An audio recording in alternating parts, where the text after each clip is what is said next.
All right, so chapter 2 is all about some matrix algebra, adding, subtracting, multiplying matrices, finding the inverse, solving systems using those things. And now chapter 3 is all about determinants.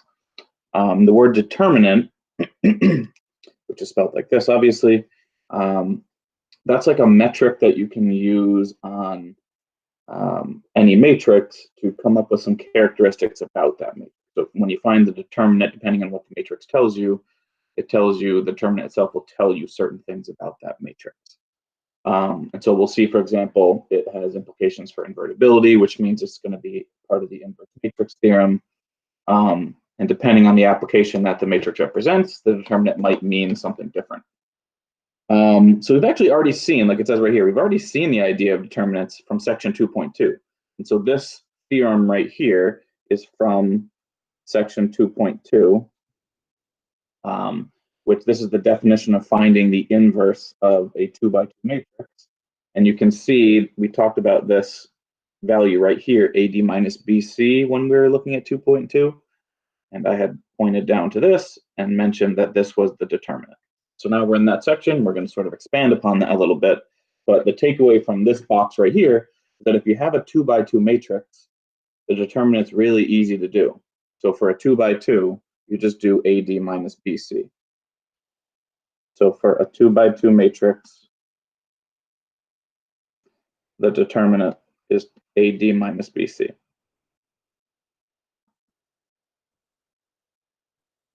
So for 2x2 matrix A, the determinant of A is AD minus BC.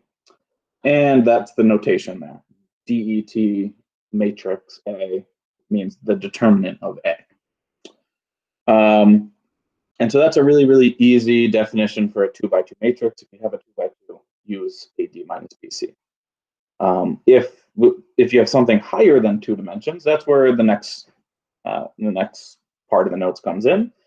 But it's kind of a complicated-ish process. It's not complicated, but the notation's a little bit beastly. And so the first thing I'd like to do is look at this notation, Aij. Okay, so let's let capital A be a square matrix, and let's let capital A sub ij be what remains from the matrix after the ith row and the jth column have been removed. So for example, and the reason that we're talking about this notation, A sub ij, is because if we look at the next page in the definition of the determinant involves these A sub ij's, right, and the C sub ij's down here. And so we want to know what that means. And so let's just practice thinking about what A sub ij means. So here's a couple matrices. Let's pretend this is matrix A, and let's call this one matrix B.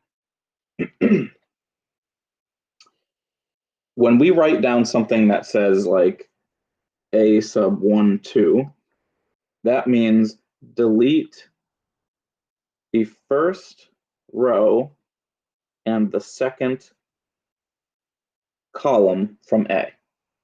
And so if I'm looking at A and I want to delete the first row and the second column, then I would be left with -4, -2, -3, and 6.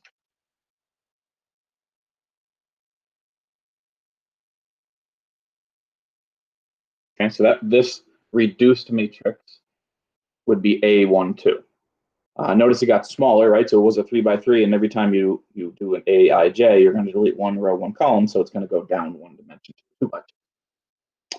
2x2. For example, A33 would be what we get when we delete the third row and the third column. And so if I delete the third row and the third column from that matrix right here, it would be this. Just the upper left-hand corner there. And we can do it with larger matrices too. So if this is our B, then let's do, say, B11. B11 would be deleting the first row and the first column. And so we'd just be left with that submatrice right there, which would be 2, -5, 7, 3, 0, 1, 5, 0, 0, 2, 4, -1, 0, 0, -2, 0.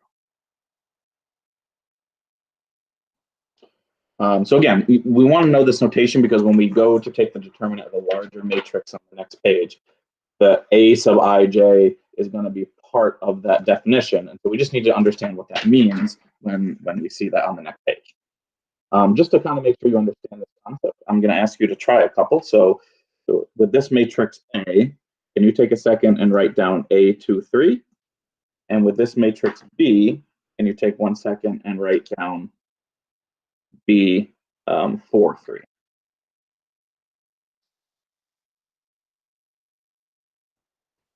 This will just check your understanding. Again, this doing something like A23 or A43 is like one of the steps within a larger problem. So you want to be able to do that kind of quickly.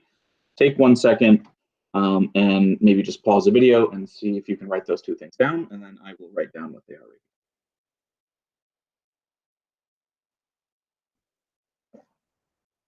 So that would be A23, deleting the second row, third column. And if we delete the fourth row, third column of B, it would be this.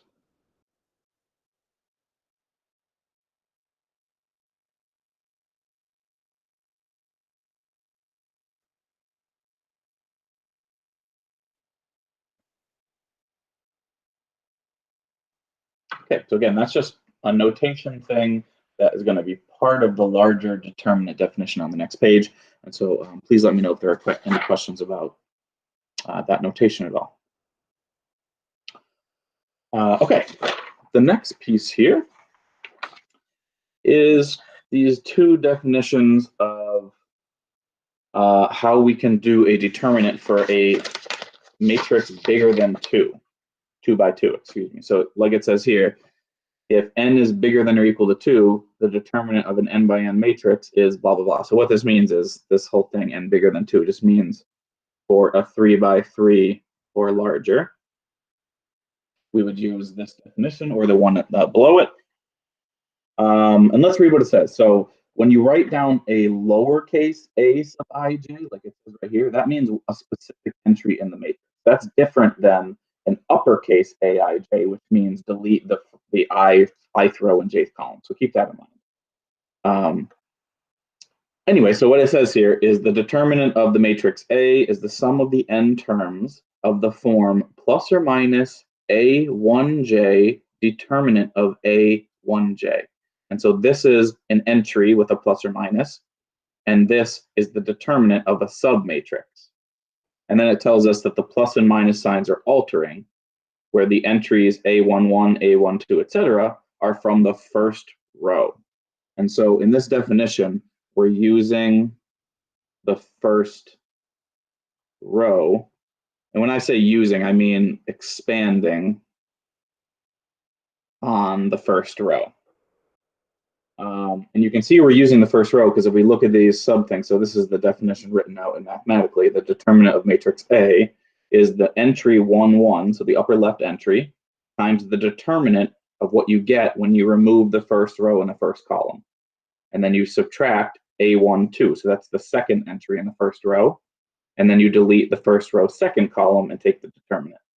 And then you just keep doing that until you get down through the row. And notice that this minus 1 to the 1 plus n, this is what makes the plus and minus alter. And so these two things right here are just making plus and minus signs alter. So in other words, you do plus, minus, plus, minus, plus, minus, all the way until you get to the end of the row. And so what you're doing here is you're expanding along the first row. So this is the first entry in the first row, the second entry in the first row, you do the third entry all the way to the last entry. And then every time you move across the row, you delete that column, that row in that column, and multiply it by the determinant of what you get when you do that. Okay, so we're going to look at that here. So here's an example. Let's do this example here. So this is a 3 by 3. And notice how there's straight lines around the edge of this matrix. Straight lines around a matrix means do the determinant. So usually when you have a matrix that has like square brackets like this, right? Like if we flip back to the last page, those matrices both had square brackets around them. That means it's a matrix. But when you have straight lines around it, like these ones are, that means take the determinant of this. So let me just make that note here. When you have these straight lines, Straight lines around the matrix means take the determinant.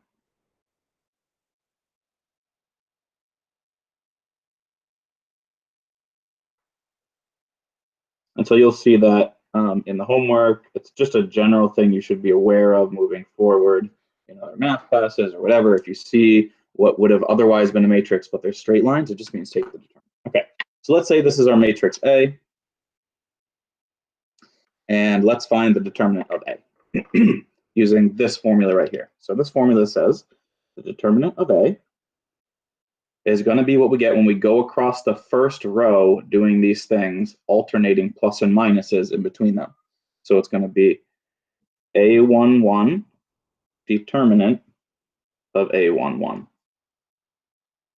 minus A12 determinant of A12 plus A13 times the determinant of A13.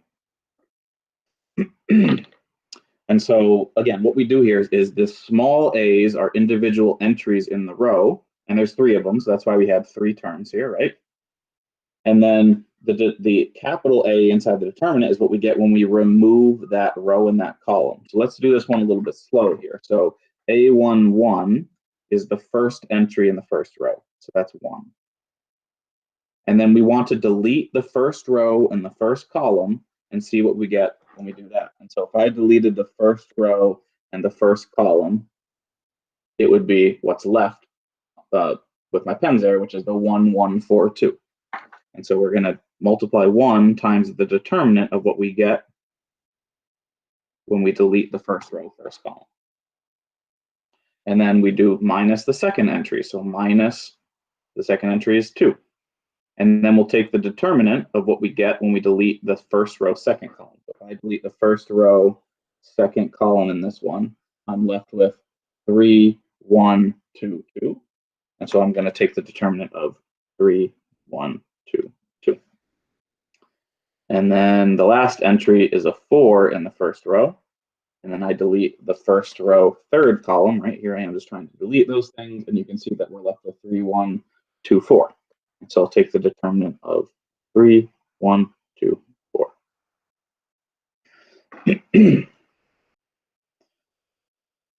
Okay, and then we would just do all those things, right? So this is sort of the general setup.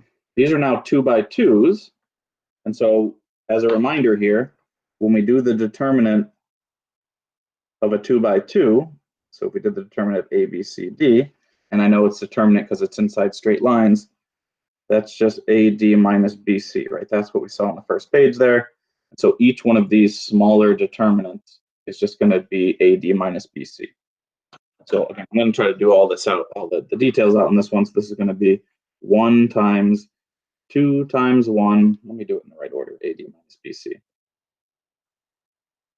AD would be 1 times 2 minus 1 times 4, AD minus BC. And then minus 2, and we do AD minus BC, so 3 times 2 minus 1 times 2. And then AD minus BC here is 3 times 4 minus 1 times 2. Right, each one of these entries is AD minus BC. We're just doing the determinant of a 2 by 2. Something maybe to consider at this point is that if this was a 4 by 4, if our original matrix was a 4 by 4, let me start over. Since it's a 3 by 3, every time we remove 1 row and 1 column, it becomes a 2 by 2. And determinant of 2 by 2s are easy. If this was a 4 by 4, every time we would remove a row and a column, it would become a 3 by 3. So each one of these individual things would be a 3 by 3, each one of these subdeterminants. And then each one of those subdeterminants, since it's a 3 by 3, we'd have to do exactly what we're doing here.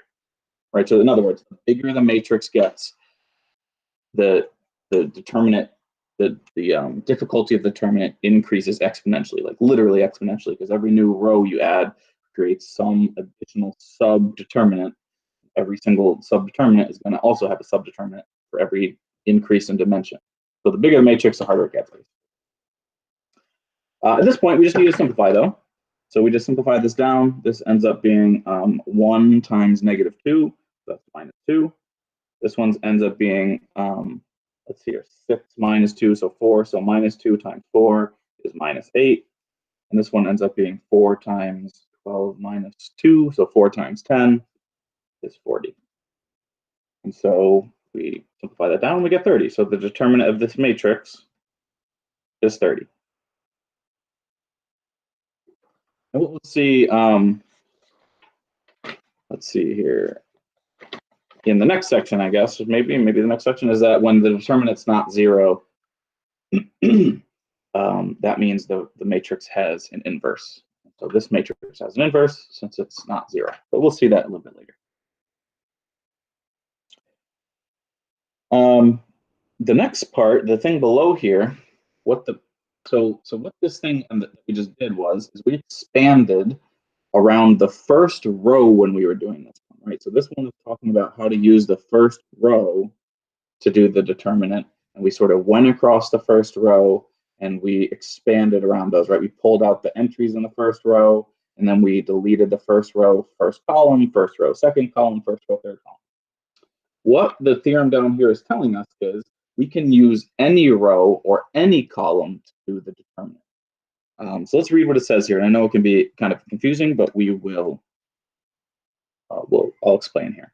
So it says the determinant of a square matrix A can be computed by cofactor expansion across any row or down any column. If you wanted to use the ith row, this is how you would do it. And if you wanted to use the jth column, this is how you do it. And so this first equation here is using ith row, and this one here is using the jth column. And notice how inside the definition, what's changing in this one, the I mean, is fixed in this one, and it's fixed on the row spot, right? So the i's and everything in here is on the row, and the j on this spot is on the column. And so, in other words, what's changing in the first one is you're moving across the columns, but sticking in a row. And what's changing in this one is you're moving across the rows, but staying in a specific column. The difference here is what it says, the C's, right? So instead of having like AIJ, we have these C's in here in all of these things, right? And what the C's are saying, what they're defined as, is what's shown in this box. And so Cij equals minus 1 to the I plus j times the determinant of what you get when you remove the ith row and the jth column, right? So just to be clear here, the I is the row number and the j is the column number. And so this is how we alternate pluses and minuses like we did in the first row. And then this is just removing the ith row and jth column and doing the determinant.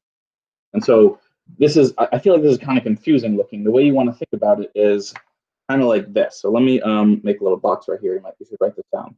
This is how the signs of a specific row or column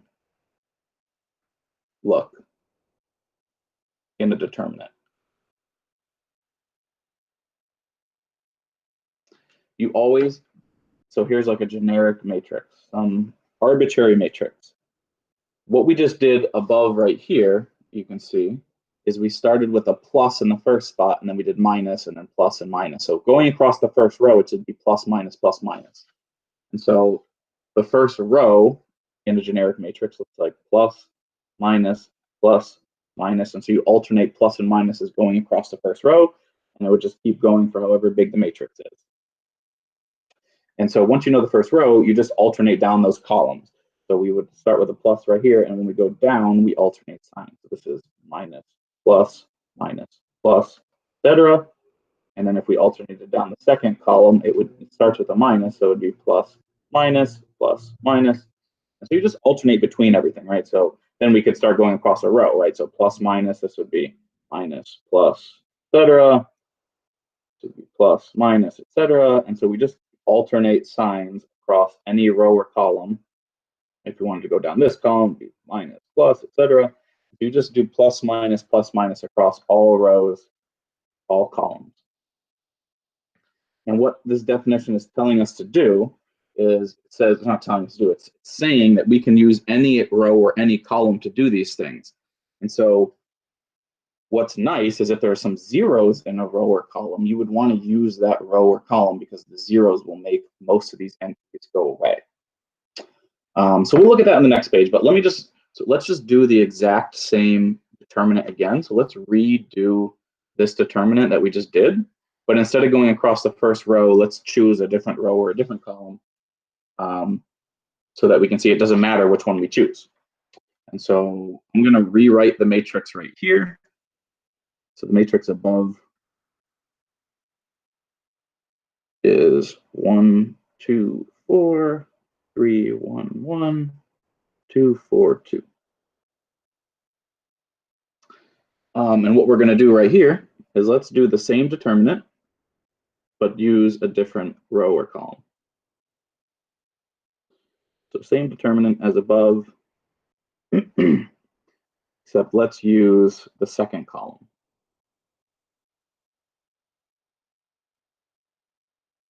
So above, we did the first row and the one above. Let's use the second column here and just show that we also get 30, right? The answer above we got was 30 right here.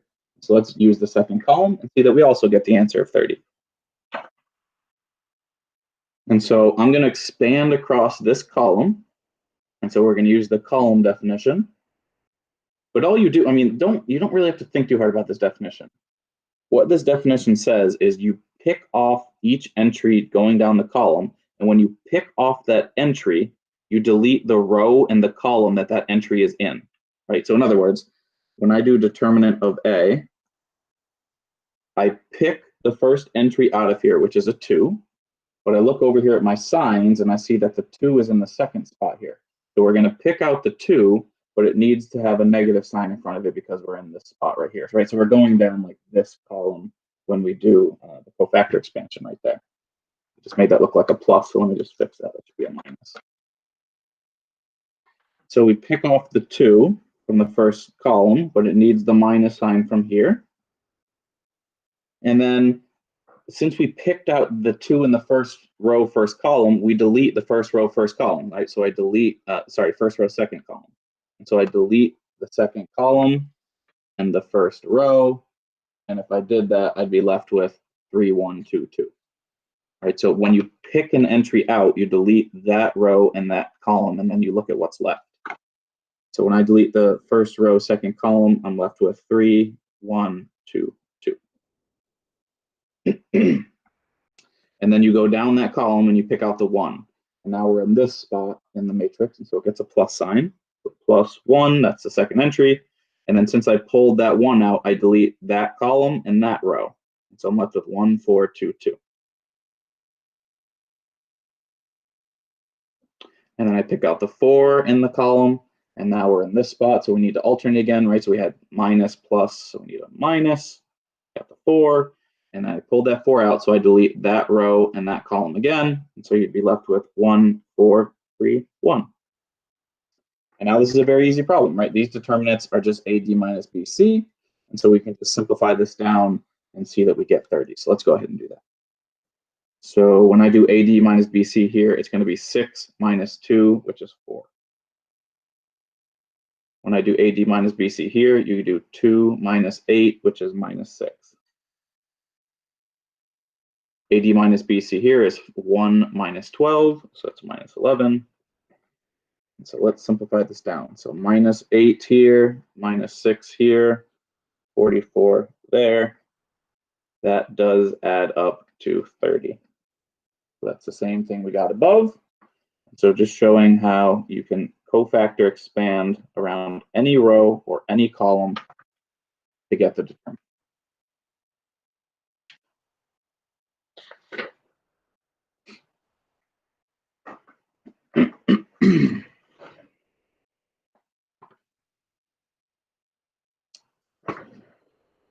So since you can expand around any row or any column, you should choose one that has zeros in it, right? One that has the most zeros, in fact. Because let me just put the last page up one more time. These individual entries, these small a sub ij's here, are individual entries in the matrix. And so if one of those ends up being a 0, it just takes that term right out of it, right? So if any of these specific entries were a 0, that whole term would go away. And so if there's zeros in a matrix, you should use a row or column that has the most of them. And so I'd like to write that right at the top of the page here. That's a really important overarching thing with determinants to make your life easier. So note, since you can expand around any row or column,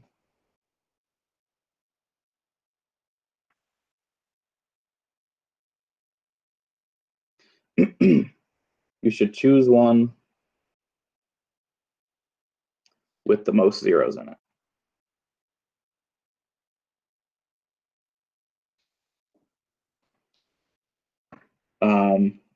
For example,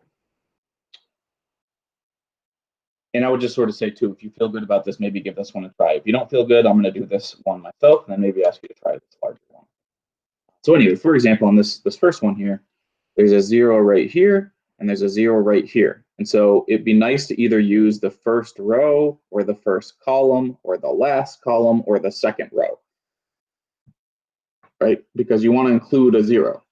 And so you should use either row 1 or 2 or columns 1 or 3, right? Because those are the ones that have zeros in it. It really doesn't matter which one you choose. I'm going to choose column 3. So I'm going to choose this one also just because it has ones, that makes it a little easier. It doesn't really matter, but and also notice that this thing has straight lines around it. So it says compute the determinant of this thing. So I'm going to expand on column 3. But again, you can use any one you want, and maybe you would want to try a different one and see if you get the same answer. That's a good way to see if you understand this. So anyway, the determinant of this would be you pick off this column, but you alternate signs, right? So this is the plus one in the upper left-hand corner. So plus minus plus. So you start with a plus, and then I know that we're going to do plus minus plus. So I'm just going to start by alternating the signs. And so I pick that 1 out, so it's going to be the 1, and then I delete that column and that row where the 1 came from, and so I'm left with 5 minus 3, 2, 3. And then you take the 0 out, and that we alternated signs, so it's minus 0, and then we're pulling out that column in that row where the 0 was, and so you're left with 0, 4, 2, 3. And then we alternated signs, so we go back to plus, and we pull the 1 out, and then again, we delete that row and that column. So we're left with 0, 4, 5, 3.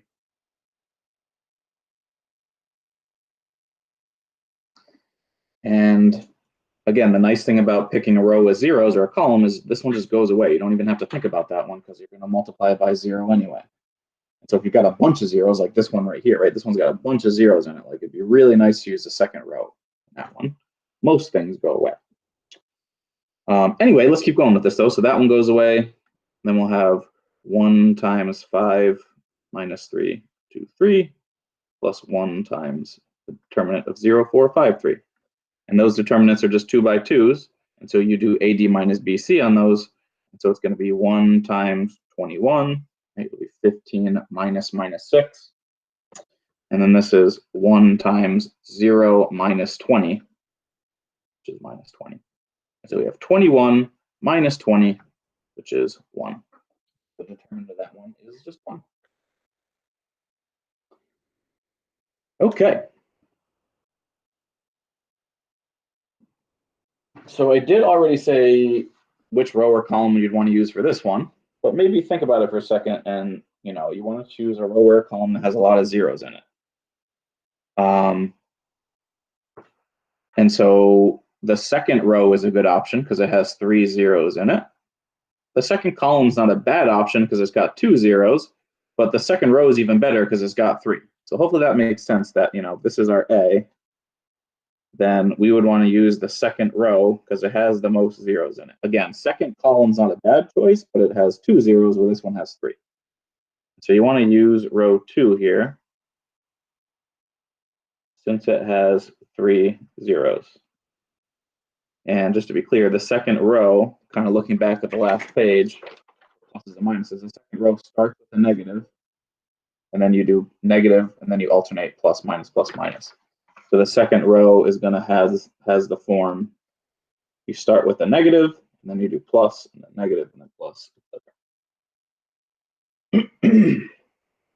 Okay, so I usually let people try this one in class. So if you're feeling okay about this, I would encourage you to expand across the second row and see if you can get this one.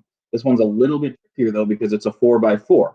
And so when you delete a row or a column from this one, you end up with a 3x3. And so each one of these sort of sub determinants is going to be one of the ones that look like this. So you'll see it ends up being a little more involved when you have a 4x4. So again, if you feel good about this, maybe take a second and see if you can expand across the second row. If you'd like to watch me do it, that's fine. But I would strongly encourage you to try this one yourself. All right, so I'm going to expand across the second row, and I'm going to pull out that 0 and start with a negative, sorry, because we're going to alternate starting with negative. So minus 0, and then we're going to do times the determinant of what we get when we remove the first row,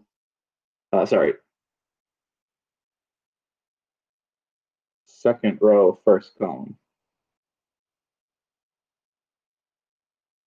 And then we pull out the second 0, and we do a plus 0, and we're going to delete the second row, second column, and do the determinant. And then we're going to pull out the 3. Oh, it's got a minus sign. I forgot to alternate my plus minuses. So minus 3, and then we're going to delete the second row, third column. And then we pull out the last 0, and we're going to delete the second row, fourth column. Right, so expanding around the second row, that's why these all have a 2 in the second row. And then we're going down the column, so the column is increasing. And the whole point of choosing the second row, as you can see, is most of these things just go away, right? Like this one is multiplying a 0, this is multiplying a 0, this is multiplying a 0, so we don't even have to worry about most of those things. We just need to focus on that one term. But that one term is a little bit of a doozy, because when you delete the second row and the third column of this, it's still a 3x3. And so look what happens here. So I'm going to do minus 3 still. And then when I delete the second row and the third column, let me show you what it looks like. So second row, third column. Here I am deleting those things. You can see what's left in this matrix right here is still a 3x3. And so we'll have to do the determinant of a 3x3 again. We delete those rows and columns.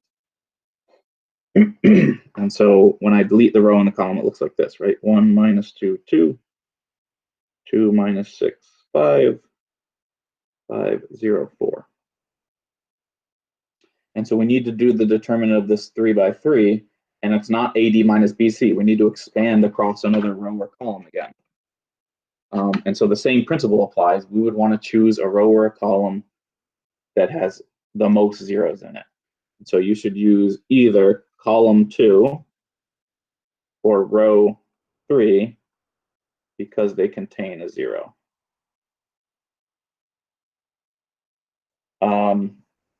And again, this problem right here, this sub determinant is like the same as the one we just did up here. It's going to be this process again. And so I'm going to use the third row here. So I'm going to expand across the third row. And I know that when I start in the third row, if I go back to my plus minus chart, the third row starts with a plus. And so I'm going to start with a plus and then alternate plus minus. But keep in mind, the minus 3 is still hanging out front here. So it's like minus 3, but then you're going to multiply it by whatever you get when you do that determinant. So when I expand across that row, I start with a plus 5, and I delete the first row, third column. I'm sorry, first row, third row, first column. And I would get minus 2, 2, minus 6, 5. Let me just sort of explain that one more time in case that's confusing. When I pull this 5 out to get this entry right here, you delete the row and the column that the 5 is in. And so that's how I got minus 2, 2, 6, 5, minus 6, 5. Okay, then I'm going to pull that 0 out. And so it's a minus 0 times the determinant of what we get. And we'll remove that row and that column. But it doesn't matter because it's multiplied by 0. And so it just goes away anyway. And then I pull out the 4 in the third row, the plus because we're alternating signs. I delete that row and that column. And it would look like this, and I'm going to close my bracket. And so minus 3 is going to multiply what I get when I simplify that down. And then these are now 2 by 2s, and so you can do AD minus BC on those to get the answer. This is going to be 5 times AD minus BC here is 2, and then plus 4 times AD minus BC there is minus 2. And so we get minus 3 times is going to be 10 minus 8, which is 2. So minus 3 times 2 is minus 6. So the determinant of this 4 by 4 is minus 6. Please do let me know if you have any questions about that one. Okay, one last thing in this section.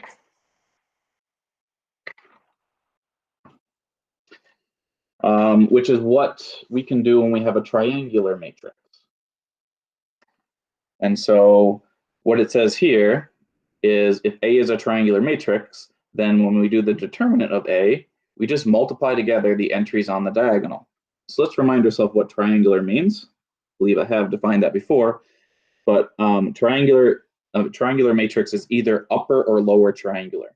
And so upper triangular means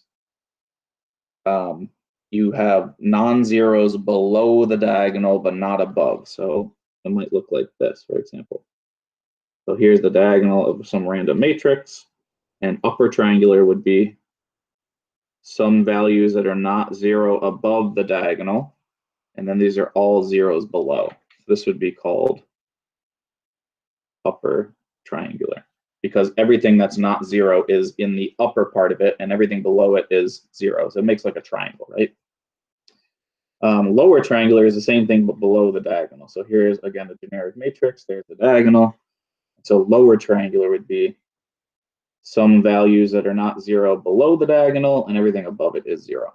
So this is called lower triangular.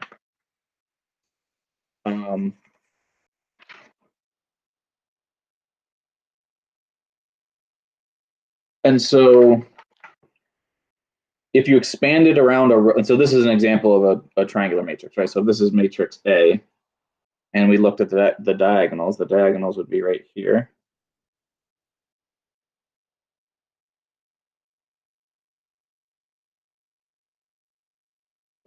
Then everything below the